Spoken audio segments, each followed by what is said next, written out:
না ভাই, ভাবি দাওয়াত দিছে তো, এলিয়া দাওয়াত খেতে আইছি সবাই মিলা। ভাবি? কার ভাবি? কিসের ভাবি? কেন, আমাকে সবার ভাবি, আপনার বউ। বউ? এই আমি তো এখনো বিয়েই করি নাই, বউ আসবো কোত্থেকে? ভাবি তো সশরীরে আমাকে দোকানে যে দাওয়াত করলো, এলিয়া তো সবাই দাওয়াত খেতে আইলাম। বুঝলাম না, তোমরা কি পাগল টাগল হয়ে গেছো নাকি? বললাম না আমি বিয়ে করি না এখনো। আরে না, আমরা তো ওই যে ভাবি আসসালামু আলাইকুম, এই দেন আমরা সবাই আয় পড়ছি। এই তুমি ওদের আসতে বলছো? এই তোমার সমস্যা কি? হ্যাঁ, তুমি সবার সামনে এমন করলে কেন? তোমার উদ্দেশ্য কি? জানো তো কি করব, কতদিন ধরে এই শাড়ি পরে রয়েছে, এভাবে ভারী শাড়ি পরে কতদিন থাকা যায় বলুন? মাকে বললেই তো পারতে, মা তোমাকে শাড়ি দিতে পারতো না? আন্টির শাড়ি কেন দিতে যাব? তাছাড়া আমিও তো এমনি শাড়ি পরতে পারি না। তোমাকে শপিং করে দিতে হবে, তাই তো? হ্যাঁ, আপনি বুঝলেন কি করে? হ্যাঁ বুঝতে পারছি, ঠিক আছে, তোমার জন্য কালকে কিছু কাপড় চোপড় নিয়ে আসবো। আপনি কাপড় চোপড় নিয়ে আসবেন মানে? আপনি কি মেয়েদের ড্রেস কখনো শপিং করেছেন নাকি? গার্লফ্রেন্ড আছে? দেখছো কোথাকার কথা কোথায় নিয়ে গেছে। আচ্ছা ঠিক আছে, তোমাকেও নিয়ে যাবো, যাও। সত্যি? আপনি কোথায় যাচ্ছেন? কেন, চলো ভিতরে, শপিং করবে না? চলো মানে? আপনিও যাবেন নাকি? হ্যাঁ চলো, আমি তোমাকে শপিং করে দিচ্ছি। না না, আপনি যাওয়ার কোনো প্রয়োজন নেই, আপনি টাকা দিয়ে দেন, আমি কিনে নিব। না না না, তা হবে না, আমি যাবো তারপর তোমাকে শপিং করে দিব, চলো। আরে আপনি কি পাগল নাকি? আপনি ছেলে মানুষ হয়ে ভিতরে কেন যাবেন? আমি ড্রেস চেঞ্জ করবো, আপনি কি ভেড়ার মতো দাঁড়িয়ে থাকবেন নাকি? বিষয়টা কত খারাপ না? আচ্ছা না, আচ্ছা ওয়েট, নাও এখানে কিছু টাকা আছে, এটা দিয়ে তুমি শপিং করো, লাগলে আরো দিন। ঠিক আছে, আর আমি একটু বাইরে আছি বুঝছো, আমি কাজটা শেষ করে তারপর আসতেছি। না না কোনো সমস্যা নেই, ঠিক আছে। কোনো নামে নাই, বুঝলাম না কত সময় হয়ে গেছে। আপু এখানে একটা বিয়ের শাড়ি পরা মেয়ে ঢুকেছিল, উনি কোথায়? উনি তো চলে গেছে। চলে গেছে মানে? উনি চলে গেছে, আপনি একটু আটকাতে পারলেন না? আপনি তো আমাকে বলেননি। আচ্ছা ঠিক আছে। হ্যাঁ এক্সকিউজ মি ভাইয়া, হ্যাঁ বলেন। আপনার ফোনটা একটু দেওয়া যাবে? কেন? কিছু না ভাই, একটু কল করবো। আচ্ছা ঠিক আছে। হ্যালো, কোথায় তুই? কই আমার বউ কই? আমারও তো একই প্রশ্ন, তোর বউ কই? হ্যাঁ দেখ, তুই আমার কাছে টাকা পাস, আমি 2-1 দিনের মধ্যেই তোর টাকা দিয়ে দেবো, কিন্তু ভাই আমার সাথে ফাজলামি করিস না, আমার বউ আমাকে ফেরত দে। আরে বেটা, আমি তোর সাথে ফাইজলামি কেন করতে যাবো? হ্যাঁ, কিন্তু তোর বউরে নিয়ে শপিং এ বেরিয়েছিলাম, আর ওইখান থেকে তোর বউ পালাইছে। পালাইছে মানে? এই তোর কাছ থেকে আমার বউ কেমনে পালায়? আমি বিশ্বাস করি না।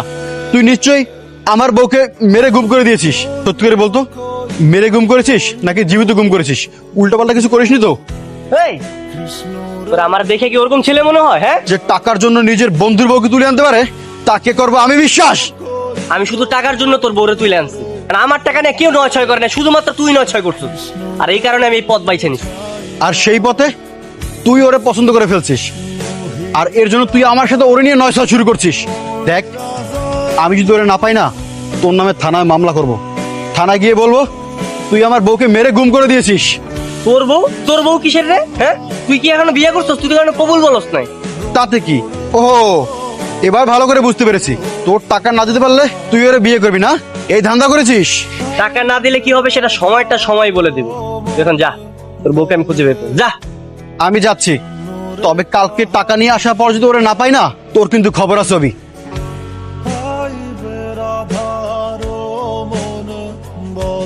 দেখ দোস্ত, এটা কোনোভাবেই পসিবল না। এমনি মনে কর আমার বাসার মধ্যে খুব ঝামেলা চলতেছে, তুই একটা মেয়ে মানুষ, এখন যদি তোরা আমি বাসায় নিয়ে যাই, আমার আব্বা আমার টুকরা টুকরা করে নদীর বাসায় দিবে।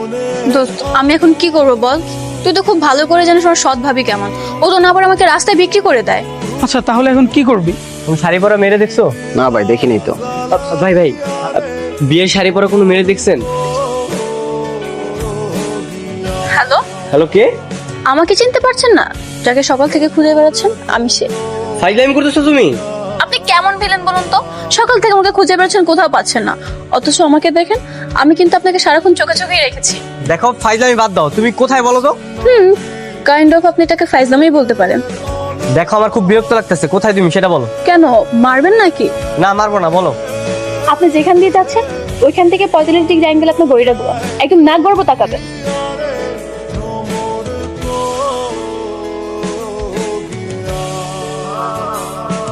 অনেক ব্যথা লেগেছে তাই না? খুব ব্যথা পেয়েছেন তাই না? আমার কিছু হয়নি, চলো বাসা চলো। সরি, তোর ফোন ধর, চলুন, আমি নিয়ে যাচ্ছি। এই কি, আপনার তো অনেকখানি কেটে গিয়েছে, আমি তো ভেবেছিলাম অল্প কেটেছে। আরে সমস্যা নেই, কিছু হয়নি আমার। ঠিক আছে দিন, আমি ব্যান্ডেজ করে দিচ্ছি। হ্যাঁ লাগবে না, আমারটা আমি ব্যান্ডেজ করতে পারবো তো। অন্য কোনো প্রবলেম নেই, আর আমার জন্য তো আপনি ব্যথাটা পেয়েছেন, আর এইগুলো করে তো আমার অভ্যাস আছে। আমি তো নার্সিং ইনস্টিটিউটের স্টুডেন্ট। ও আচ্ছা, ঠিক আছে তাহলে করো। এবার চলুন, খেতে চলুন। আপনার এসব করতে হবে না, আমার না খুব অস্বস্তি লাগছে, আমি খাবো না। বললেই হলো খাবো না? আপনি যদি না খান তাহলে শক্তি পাবেন কোথায়? আর যদি শরীরে শক্তি না থাকে তাহলে রাস্তার মধ্যে মাস্তানি করবে কে? চুপ করে বসুন, আমি খাবার নিয়ে আসছি। বুঝলাম না, প্ল্যানিং দেখতেছি আমার পরিবারের প্রতি খুব আপন হয়ে যাচ্ছ, ব্যাপার কি? ভেবে দেখলাম যেখানে বৃষ্টি নিশ্চিত তখন সেটা উপভোগ করাই শ্রেয়। সংলাপটাই তো ভুল বললা। না, যাই হোক, মিনিং তো একই, তাই না? যেহেতু আমাকে আপনাদের বাসায় থাকতেই হবে, তাই সবার সাথে রাগারাগি করে থাকা কি দরকার?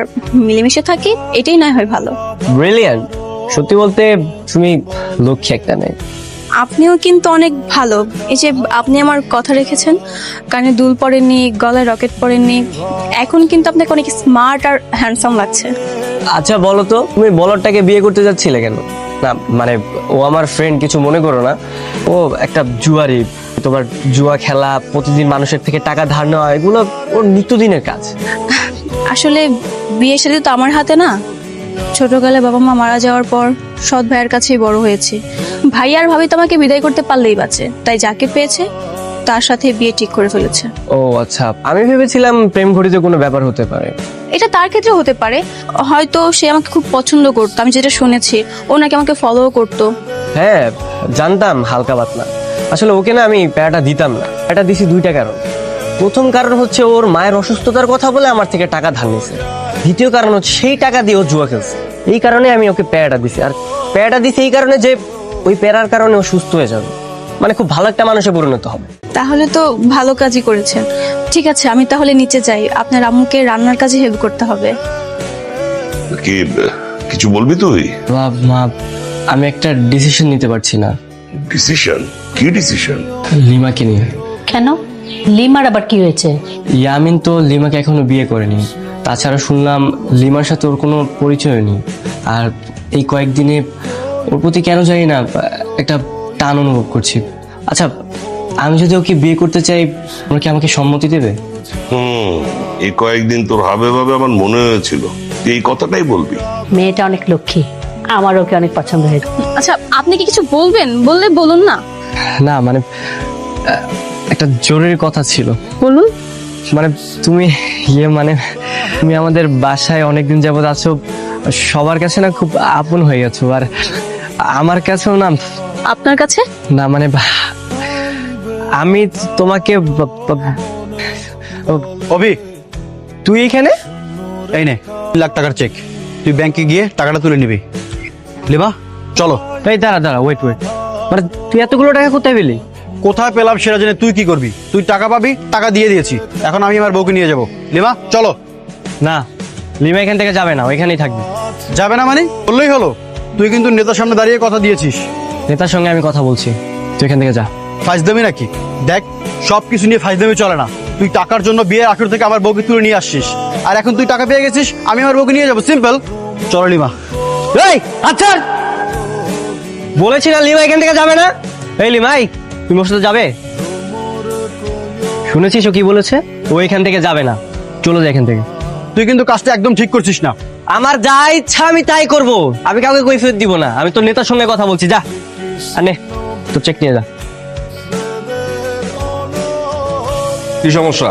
তুই নাকি টাকা পায় ওর বউরে বুঝে দিতেছিস না? ভাই লিমার তো বিয়েতে কোনো মত নাই। কি? তুই বললেই হলো মত নাই? ভাই, কবুলের ক পর্যন্ত বলছে, তারপরও গিয়া বিয়ে থামিয়ে দেয়। আপনি বলেন, বিয়েতে যদি মত না থাকে ও কি বিয়ের আসরে বসে? ভাইজান আপনি কিছু বলেন। জি নেতা, ইয়ামিন কথা সত্য বলছে। আমার বোন রাজি, আমরাও রাজি। আর টাকা ফেরত পাওয়ার পর আমার বোনকে ফেরত দেবে, এই কথা তো আপনার সামনে সে দিছে। ওগো থেকে টাকাটা বুঝে নে আর ওর বউরে ফেরত দে। এই ধর তোর টাকা। ভাইজান চলেন, এখনই ওর বাসা থেকে লিমাকে নিয়ে যাব, আর আজ রাতেই বিয়ে হবে। সেই বিয়েটা হলো, শুধু শুধু এত কাহিনী, এত কথার তো দরকার নেই। আপনি বিয়ের কাজটা শেষ করেন, বিয়ে পড়ান। আমি তো সব লিখেই রাখছি, এখন কবুল বলার পালা। ইয়ামিনের সাথে বিয়ে করতে রাজি থাকলে তুমি না কবুল বল। বল।